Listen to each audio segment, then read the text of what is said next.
Haleluya.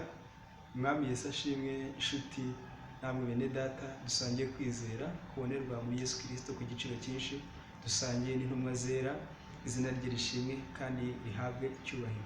Bahaye ikaze kuri Ubwenge Nyakuri TV mu kiganiro kugira roho nzima mu bugingo buzima, kandi bahaye ikaze mu ntego y'ijambo ry'Imana tugiye kuganira itubwira ko twahamagariwe gusa n'Imana. Twahamagariwe gusa n'Imana kuko ariko Imana yabigambiriye. Imana ishimwe cyane. Mbere yuko dusoma ijambo ry'Imana, reka tubanze dusenge. Data wa twese uri mu ijuru, turagushimye, turaguhimbaje kubw'ubuntu bwo kumva ijambo ryawe duhaye, kandi no kugira ngo utumenyeshe icyo waduhamagariye kandi n'icyo ni umumaro wacyo. Turasabwa Mwami Imana kuba maso n'icyo udushakaho, kugira ngo turusheho kwirinda icyadukura mu gusa nawe, abamaze gusa nawe kandi abatarasa nawe bahamagarirwa gusa nawe, kugira ngo ubwo tubona yuko uzagaruka ijambo ryawe Mwami Imana rizasange twera nk'uko wera, kugira ngo tuzabane nawe mu bwami bwawe. Komeza kubana natwe rero, ufashe umuntu wese muri twebwe, kandi gukora kose k'umwanzi guhezwe, kugira ngo tubashe kumva icyo dushakaho muri uyo mwanya. Tubisabye mu izina rya Yesu Kristo, amen. Nshuti bene data, nk'uko nari mbibabwiye, turasoma intego. Ijambo ry'Imana rifite intego ivuga ngo twahamagariwe gusa n'Imana. Turasoma mu rwandiko Pawulo yandikiye itorero ry'i Kolosayi, igice cya 3 guhera ku murongo w'9 turasoma n'uw'10. Abakolosayi 3:9-10 haranditswe ngo ntimukabeshyane, ubwo mwiyambuye umuntu wa kera n'imirimo ye, mukambara umushya uhindurirwa mushya, kugira ngo agire ubwenge kandi ngo ase n'ishusho y'iyamuremye. Imana itugire neza. Turasoma no mu rwandiko rwa mbere rwanditswe na Yohana, igice cya 4 umurongo wa 16 n'uwa 17. Baravuga ngo natwe twamenye kandi twizeye urukundo Imana idukunda. Imana ni urukundo, kandi uguma mu rukundo aguma mu Mana, Imana ikaguma muri we. 17. Ibyo nibyo bimaze gutunganya rwose urukundo muri twe, kugira ngo tuzatinyuke ku munsi w'amateka, kuko uko ariko turi muri iyi si. Imana itugire neza. Nshuti muvandimwe, Imana iguhamagarira, Imana impamagarira gusa nayo, kugira ngo ku munsi w'amateka tuzaboneke tudatinya, tuzaboneke tutabebera. Tugiye kureba impamvu Imana iduhamagarira gusa nayo, kandi turareba n'umumaro wabyo. Ubundi ijambo ry'Imana ritubwira neza yuko Imana yaremye umuntu mu ishusho yayo, asa nayo muri byose. Nimvuga ku gusa n'Imana, reka mvuge muri kamere, mu gusa n'Imana mu buryo bw'imibereho, mu gutungana, mu gukiranuka, mu kwera nk'uko Imana ari yera. Imana irema umuntu rero, yaremye Adamu na Eva, ibarema nta cyaha kibarimo, nta gukiranirwa kubarimo, nk'uko Imana nayo ari yera, idakiranirwa, idakora icyaha. Ariko baje gutandukana n'ubwiza bw'Imana, baje gutakaza gusa n'Imana ubwo bumviraga Satani, bagakora icyaha. Kuko ubwo Imana yaremaga umuntu, yamuremye imuha ibice bitatu: umwuka, umubiri n'ubugingo. Kuko mu gice cy'umwuka we, cyangwa se mu mwuka we, niho yasabaniraga n'Imana, ni naho umwuka w'Imana akorera. Kuko nuko afite umwuka muzima n'ubugingo buzima n'umubiri muzima, atarakora icyaha, kuko yagengwaga n'umwuka w'Imana wari muri we. Imana ishimwe cyane. Bivuze ngo aho umwuka w'Imana ari, nta cyaha gihari, nta cyaha gikorwa. Kandi tumenye neza yuko ibihembo by'ibyaha ari urupfu. Nuko bamaze gukora icyaha, umwuka w'Imana yabavuyemo, kuko atari buturane n'umwuka wa Satani wo gukora ibyaha, atari buturane na kamere ya Satani yo gukora ibyaha. Umwuka w'Imana bavamo, binjirwamo n'umwuka wa Satani ubatera gukora ibyaha. Nuko bakoze icyaha, umwuka wabo urapfa, igice cy'umwuka cyabo kirapfa, ubugingo bwabo burangirika burapfa, n'umubiri nyuma baje gupfa ubuzima ari nabyo byokamye inyoko muntu yose ubona yuko muri ubuzima busanzwe dupfa. Niyo inkomoko y'urupfu tubona mu by'ubuzima, ariko ijambo ry'Imana ryabwiye itorero ryo mu Efeso rababwira ngo namwe yarabazuye mwebwe bari bapfuye muzize ibyaha n'ibicumuro byanyu. Pawulo yari kubwira abantu bari bazima cyangwa se bazima mu buryo bw'umubiri. Bivuze ngo iyo umuntu akoze icyaha ari umunyabyaha aba afite kamere ya Satani muri we imutera gukora ibyaha, kandi biri tubwira neza yuko ibihembo by'ibyaha ari urupfu. Imana itugire neza. Ubwo bapfuye mu gice cy'umwuka no mu gice cy'ubugingo, umubiri uza gupfa nyuma. None inshuti yanjye, guturuka kuri Adamu bira itubwira neza yuko gukiranirwa kumwe kwatumye twese twitwa abanyabyaha tuba abanyabyaha. Bivuze ngo twese twarapfuye kubw'ibyaha byacu. None ni gute umuntu yakongera kugira ubuzima cyangwa se yakongera kuzuka?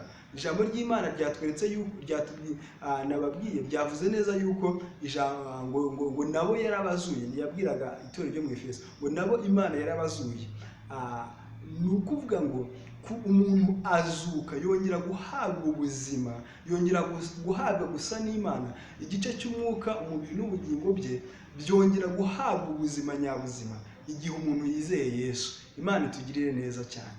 Nta bundi buryo Imana yashyizeho, nta yindi nzira ihari. Yesu niwe nzira n'ukuri n'ubugingo. Umuntu ashobora kongera guhabwa ishusho y'uko yari ari yo gusa n'Imana mu mwuka, umwuka we ukongera ugahabwa ubuzima, ubugingo bwe bukongera bukagira ubuzima. Uyu mubiri upfa kubw'ibyaha biri tubwira neza yuko Kristo afite imbaraga zo kwigandurira byose ngo azashushanya umubiri wacu ubura n'uwe utabora. Bivuze ngo tuzambikwa imibiri yacu yo gucishwa bugufi n'iyo kubora izasimburwa n'imibiri yo kutabora no kudacishwa bugufi, imibiri y'icyubahiro. Imana ishimwe cyane. Reka turebe ibiranga umuntu wa kamere cyangwa se umuntu uri mu bubasha bwa Satani, umuntu usa na Satani n'umuntu usa n'Imana. Ubundi nubona wishimira ukunda gukora igikorwa Satani nawe yakishimira gukora, aho ngaho uzaba usa na Satani 100%. Niba wishimira gutukana, Satani nawe yishimira gutukana. Bivuze ngo usa na Satani. Niba yishimira kwiba, nawe ukaba ibyishimo byawe ubigira ari uko wibye. Niba yishimira gusambana, nawe ibyishimo byawe ukaba ubigira kuko wasambanye. Niba yishimira kwica no kwiba no kuroga, ibyishimo byawe bikaba bituruka muri ibyo bintu mvuze. Na Satani ibyo nibyo yishimira. Bivuze ngo usa na Satani kubera yuko ibyo yishimira muri kamere ye, nawe niyo kamere ufite wishimira nk'ibyo Satani yishimira. Imana idufashe cyane. Ijambo ry'Imana ryatubwiye neza yuko ngo abakamere y'umubiri itera gukora ibyaha bita k'uwo mubiri nyine, bita kw'iyo kamere. Naho ab'umwuka bita ku by'umwuka, kuko abizeye Yesu Kristo bongera kwakira kamere y'ubumana, nuko iyo kamere y'ubumana igakorera muri bo. Niyo mpamvu ijambo ry'Imana riduhamagarira gusa n'Imana, nk'uko twabisomye mu rwandiko Pawulo yandikiye itorero ry'i Kolosayi, ababwira ngo nuko ubwo mwiyambuye umuntu wa kera n'imirimo ye, ngo mukambara umushya, mugahindurwa abashya kugira ubwenge no kugira ishusho yaturemye, ariyo Mana Data, ariwe Mwami Yesu Kristo. Ijambo ry'Imana ritubwira ngo ntitukabeshyane niba twariyambuye uyu muntu wa kera. Bivuze iki? Niba twariyambuye kamere ya Satani ya kera yo gukora ibyaha, tukambikwa kamere y'ubumana, ni ukuvuga twakagombye kuba twishimira. Dukwiye umuntu uvuga ko yizeye Yesu akwiye kuba yishimira iby'Imana, ibyo kamere y'ubumana yishimira. Niba kamere y'ubumana yishimira gufasha, yishimira kugira neza, yishimira abayisenga, bivuze ngo nawe kamere ikurimo yakagombye kuba ari gukundisha gusenga, gusoma ijambo ry'Imana, gufasha abatishoboye, gusura imfubyi n'abapfakazi mu mibabaro yabo, n'iyindi mirimo myiza Yesu atagirira isoni zo gukora. Niba ukora imirimo Yesu atakora, umenye neza yuko udafatanije nawe, ahubwo ufatanije na ya mirimo ya kamere ya Satani. Nk'uko twabonye yuko abishimira gukora ibyo Satani akora bahuje umutima nawe, bahuje kamere nawe, ubwo ni abanyabyaha nka Satani. Imana idufashe cyane kandi tugirire neza.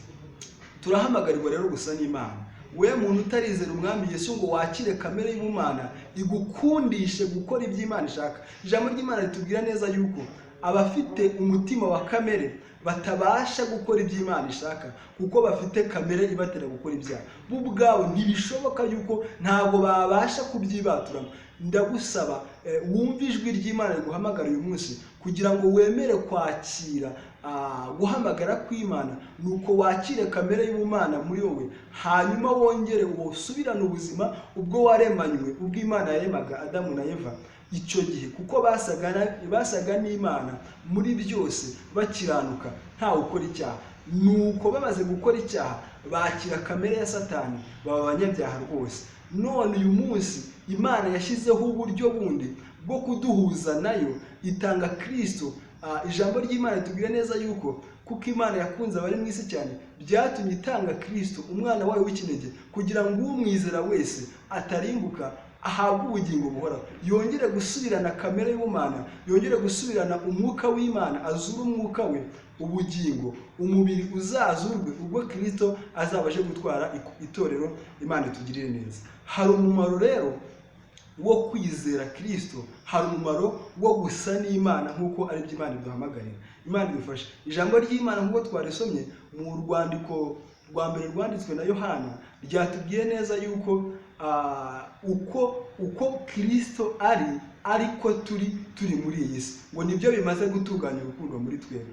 Bivuze neza yuko umuntu uguma mu Mana, uguma mu rukundo, aguma mu Mana. Ibyo akaba ari byo bitunganya urukundo muri we, hanyuma bigatuma asa n'Imana akiri mu isi. Bivuze iki? Bivuze ngo gusa n'Imana muri kamere yayo, uvuga ngo ijambo ugiye kuvuga n'Imana ntiyagira isoni zo kurivuga, igikorwa ugiye gukora n'Imana ntiyagira isoni zo kugikora, ibitekerezo utekereza n'Imana ntiyareka kubitekereza, amagambo uvuga niba ahesha abandi ubugingo, urasa n'Imana. Ariko niba imibereho yawe isa n'iy'uko Satani, n'ibyo Satani yishimira, nturamenya Imana, igihe nikigera ubwo Yesu azaza gutwara abamwemeye, cyangwa se ku munsi w'urubanza, uzabibera, uzatinya, kuko utari nk'uko Yesu ari. Ijambo ry'Imana ritubwira neza yuko bishoboka ko twasa nk'uko Yesu, cyangwa se twamera nk'uko Yesu ameze tukiri mu isi. Reka rero we wamaze kumwizera uharanire gusa na Yesu, urwane intambara nziza. Niba ari cyo koko twahamagariwe, Imana ikaba yaravuze ko bishoboka, ni ibintu bishoboka, dukwiye kubiharanira, tukabigeraho, tukarwana intambara nziza, tubifashijwemo n'Umwuka Wera, tukabigeraho. Nawe utarizera Yesu, urahamagarirwa gusa n'Imana, kugira ngo ku munsi w'amateka, ubwo Yesu azaba agarutse, utazabebera, ahubwo uzishimire kumusanganira. Imana itugire neza. Rero dusoza, ndagusaba wowe wamaze kwizera Yesu, ucunge urebe mbese ibyo ukunda kwishimira muri wowe nibyo Imana yishimira. Igikorwa wakora Imana yakishimira kugikora. Nawe utarizera Yesu, urebe imirimo ubayemo n'ibikorwa ukora Imana kuko itabyishimira, bivuze ngo ntusa n'Imana. Urahamagarirwa rero kwizera Yesu, kuko ariho ubashishwa gusa n'Imana, ukongera kwakira kamere y'ubumana binyuze mu kwizera Yesu Kristo. Imana idufashe cyane. Nawe rero uvuga ko wizeye Yesu, isuzume urebe ibyo uri gukora. Ahari se waba waribeshye ko wamwizeye ukaba utarigeze uhinduka, cyangwa se ukaba waramwizeye ariko ukarangara, Satani akongera kuba imbuto mbi ya kamere ya Satani muri wowe, hanyuma umwuka w'Imana akava muri wowe. Nuko wongere wisuzume, witekerezeho, nusanga waravuye mu mwanya wawe, wongere ugaruke. Mwebwe mwese ni ukuri, wowe wari utarizera Yesu, ngo use na Kristo, ngo use n'Imana, Imana iteze amaboko, yiteguye kukwakira. Nawe wari warasubiye inyuma, wongere ugaruke, usabe Imana imbabazi, wihane mu izina rya Yesu, wongere wakire impano y'Umwuka w'Imana. Reka dusenge, nsaba n'abakiri muri Kristo Yesu bakomeye, mukomeze ngo nuguhagaze yirinde atagwa, ngo kuko nari umugabo, cyangwa se nari umugabo ntigihabwa intebe, ngo imirimo ya mbere cyangwa se gukiranuka kwa nyuma niko guhesha ukwambera agaciro.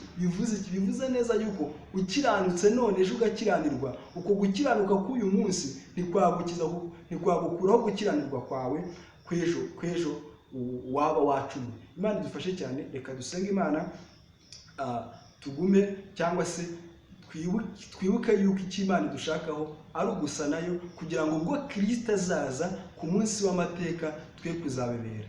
tugume gusa nuko Kristo ari tukiri mu isi. Imana idufashe cyane kabisenga.